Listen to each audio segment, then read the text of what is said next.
Hello dear students, let us read the given question. इथे विचारला आहे infection of amoebiasis occurs due to ingestion of dash form of parasite, okay, और dash form और stage of parasite. ठीक आहे, तर कोणत्या स्टेजमध्ये किंवा फॉर्ममध्ये जर पॅरासाईटला इंजेस्ट केलं तर अमिबायसिस होण्याचे चान्सेस असतात, हे आपल्याला इथे विचारलं आहे. सो इथे की कन्सेप्ट आहे,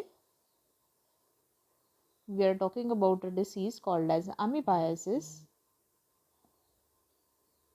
आणि अमिबायसिस जो डिसीज आहे हा कॉज केला जातो बाय एंटा अमिबा हिस्टोलायटिका ह्या अमिबामुळे.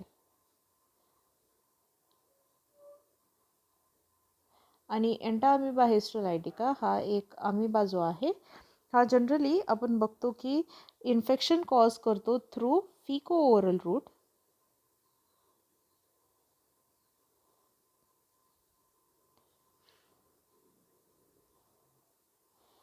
आणि ह्याचं ट्रान्समिशन कधी होणार आहे, whenever through faeco oral route if a cyst, कारण की हा अमिबा काय करतो स्वतःच्या भोवती अशा प्रकारे एक लेअर किंवा एक सिस्ट बनवतो जी की एकदम टफ असते आणि ती त्याला प्रोटेक्ट करते. ठीक आहे, so whenever we ingest a cyst of किंवा आपण तिला म्हणणार आहे not just cyst, we can call it as rather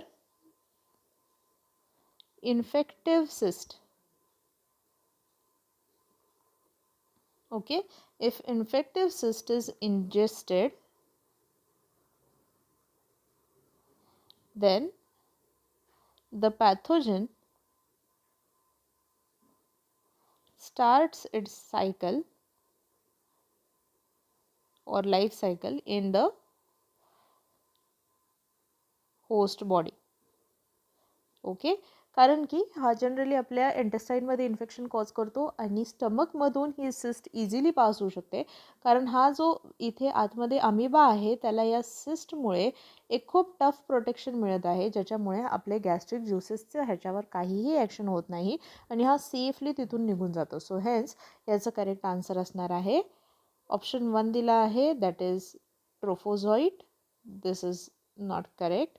option B दिला आहे non encysted, this is also not correct. Option C दिला आहे adult, this is also not correct. तर इथे ऑप्शन डी आपल्याला दिसत आहे an infectious cyst stage. So option D इथे आहे correct answer. All the best, keep learning with PW.